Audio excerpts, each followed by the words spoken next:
What I really like, about the Lemmy mythology is that he used to be a roadie for Jimi Hendrix, too, which scores a lot of points in my book, man. He would rather play an instrument than carry it. And so that kind of gives you the idea. I think just as a resume piece, defining, what is a rocker, I mean, to his core, the kind of guy that if I can't be in the band, I'll carry their equipment. He hung out with musicians, and he just did it continually until people let him play. And he's really come up the hard way. Go away, Greg. He said one of the most amazing one-liners I've ever heard in my life to me, and he explained it. He said, "I remember before there was rock and roll." I said, "Wow, that's a wild thing to say." I said, "What do you mean?" And I'm not going to try and imitate his voice. He said, "I remember when there's only Rosemary Clooney records." He goes, "I remember before there was rock and roll. There was just like your mom's records." He said, and I think I'm paraphrasing. He said, I think he said something like, "Then we heard Elvis and we never turned back." He said, "We heard rock and roll and we said, that's us." In the 60s, how I got albums, I had to go down, and singles too, I had to go down to the electrical appliance shop, and he would order it for me from whatever company, and this is purely as he wasn't licensed to do it or nothing, it's just a friendly basis, And he'd order them for me, and like 3 weeks later they'd come back, Buddy Holly record called Wishing, and a Buddy Holly record called Learning the Game. Eddie Cochran, 2, 3 Steps to Heaven, I was to order that, and something else. And these kids, without knowing it, when they listen to Motorhead, they're getting Johnny Cash, they're getting Chuck Berry, they're getting Eddie Cochran. It was the same thing with the original punk rock guys. They were very influenced by that music. A lot of times the fans don't know that, but when they're listening to Ace of Spades, they're listening to Eddie Cochran. That's Lem's influence.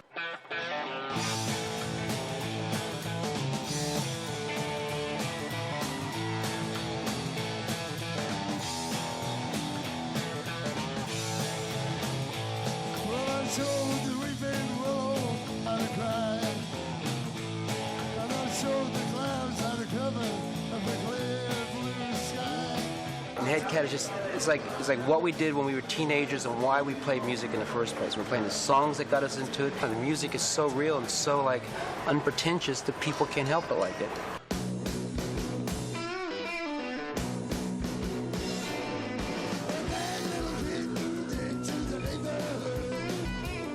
The genesis of Headcat was someone wanted me to do one track for an Elvis tribute record. I know Lem loves Elvis and Johnny Ramone, so I thought what would be cooler to get John and Lem on the same record. So we went in and we did the song.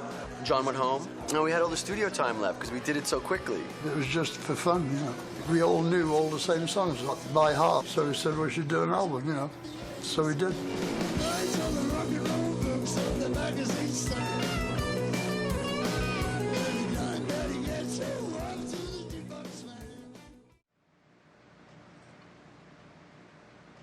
This apartment is like a fucking museum. It is a museum, really. I've seen museums with less shit in them than I got. It's one of those things, this was available and it was near the rainbow, which was the only point of reference in LA I had, because all I've ever done is come stay at the Park Sunset, wherever it was, and come up to the rainbow, which was what we used to do. There you go, he's pretty cool, isn't he? Really? That's the Metal Hammer Award, 2 of them.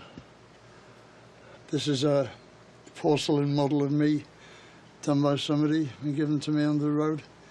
It's pretty interesting shit, you get given some great stuff. But the platinum album is from Joan Jett, and the gold one is from Lita Ford, because I wrote a song on that album. That's from the Wacken Festival in Germany, and this is my clan, the Scottish clan Fraser. And this is my honorary membership in the Rangers. There's my action figure. You've got to keep it in the original box, see? Then one day it will be worth as much as $5. Silver and gold record for Ace of Spades. This is from Hammersmith, Odeon. This is from No Sleep Till Hammersmith stuff. And this is by a German cat. It's really good too, huh? I wish I hadn't dropped it, that's the only thing. Why not move? Well, for one thing, I'm never going to get a place like for the money I'm paying here. I mean, I've got a place that's rent control. They can't put it at more than 6% a year, yeah? So I'm still only paying $900 a block from Sunset, you know. I'm never going to get a deal like that. And I'd want to live around here because I like it around here, you know. What's your most cherished possession in here? My son. Oh. Because he's the only one I got. I mean, I have another one, but I've never seen him, so he don't count, really. Neither have I, no. No, neither of us, no. Well, his mother went and found him 2 years ago. She said he's like 5 foot tall, it's just like me. And he's a computer fucking programmer or something. Really? Does he So wear... she said, you know, she's a social worker, right? And she's put on a bit of weight, so she wears these like paisley smock things, you know what I mean? Like, and she said he put his head in his hands when she told him she was his mother. She says he hadn't got the heart to tell him who his father was. Put him out on the balcony with a fucking pistol, you know what I mean? Well, you can't win them all, can you? Where'd you put them? Yeah, but I mean, I don't know, I just like stuff. I've always liked stuff. Stuff is what happens, you know. In your life, you get stuff. Then you lose some stuff and you keep some stuff. And at the end, you leave it to some other poor bastard to be saddled with it the rest of their lives. You know. Don't worry, kids, you'll love all this shit soon enough. I'm looking forward to that. Yeah, really, I've no doubt, yeah. I'd rather have you than all that stuff. I know, yeah. I can never imagine why that is. Why people would rather have some gobsmack human, you know, instead of a load of money. Right. I never understood that. Well, money doesn't, you know, love you back, does it? I You can don't know, spend it, but it doesn't love you You back. can imagine it does. Well, I know that you met your dad when you were 6. I met him too. Yeah, we met each other at the same time, Yeah, actually. simultaneously it was. Funny how that happens. Like two ships meeting in the cosmos, man. It's like a memory that's all frayed around the edges and all sepia-toned. Sepia, see? Actually, I was sepia then. Yeah, I was almost see-through, in fact. yeah.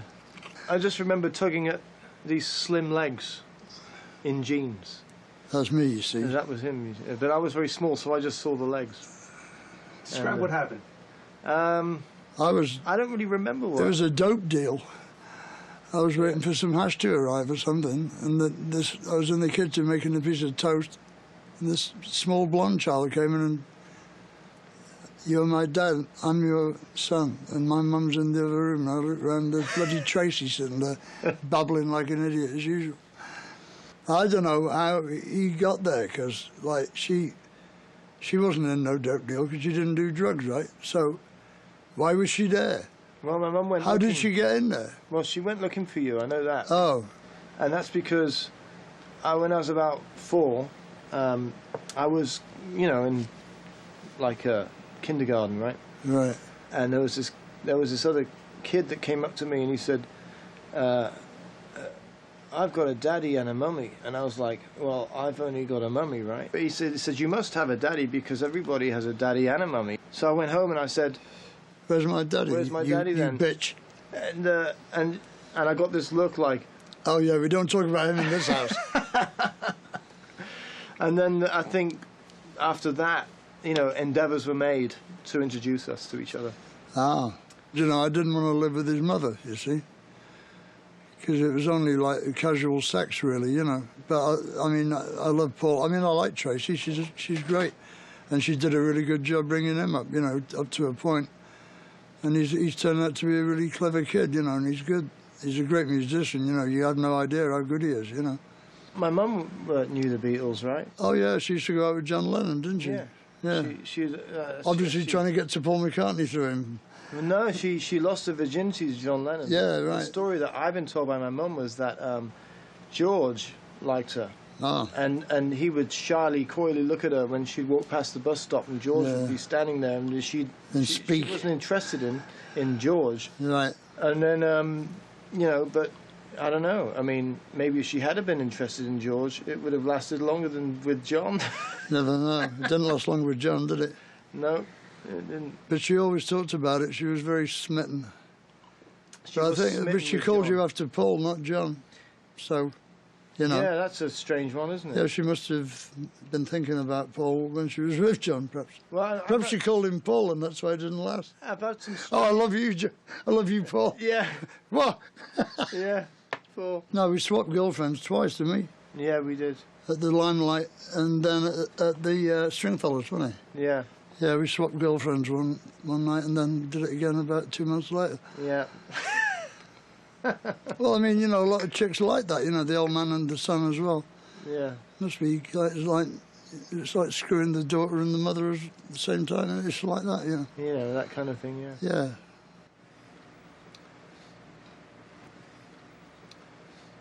Doesn't it ever feel too cluttered for you? Yeah, all the time. What do you think? What are you doing? Shooting my trash can? Fuck off, man. You better not put that in the Where's the fucking trash can? Huh? Where's the trash can? There. Shooting the table. You're shooting the table. I didn't see that. I was looking at that. At what? I don't know, whatever that is. You could offload some. It's a fucking Domino's bargain list.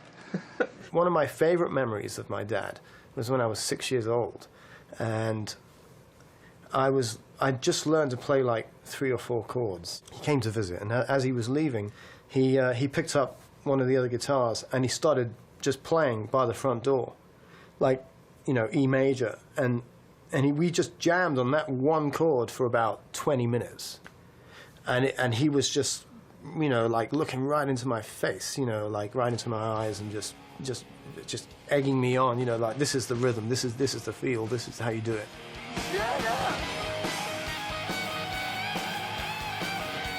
Probably the 3rd time I'd ever seen him, or something like that, and so that was a major event in my life. The nicest thing he ever said to me was very recently, when he said to you, and you asked him what is the most precious thing in this room, and he said, you know, my son.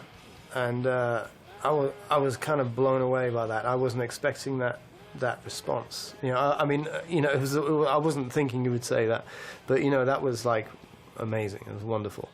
Thank you. This is my son, Paul. Hey, not bad for an only child.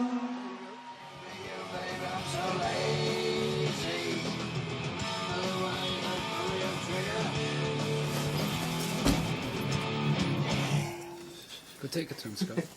Some size. Oh, that's cool. I present this tank. Isn't that bad? Yeah.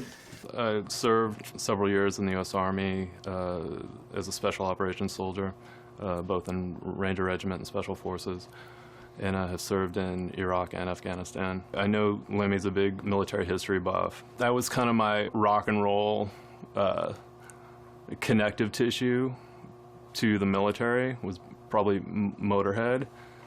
You know, I would wear Motorhead t-shirts, you know, over there, in a way kind of stating my own individuality, not to glorify war or say, yeah, war's really cool or whatever. It is what it is.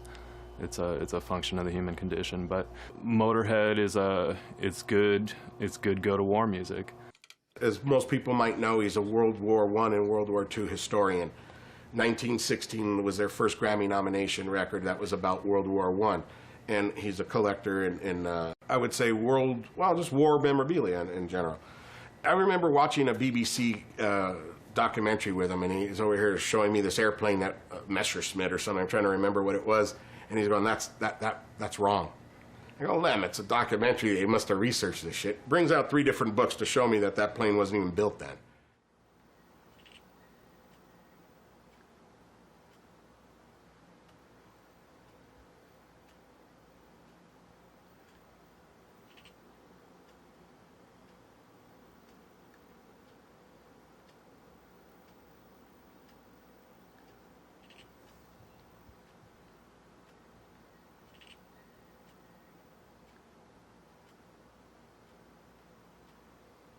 Everybody collects something, right? Drummer in my old band used to collect elephants. There's elephants all over his fucking apartment. I think my collection more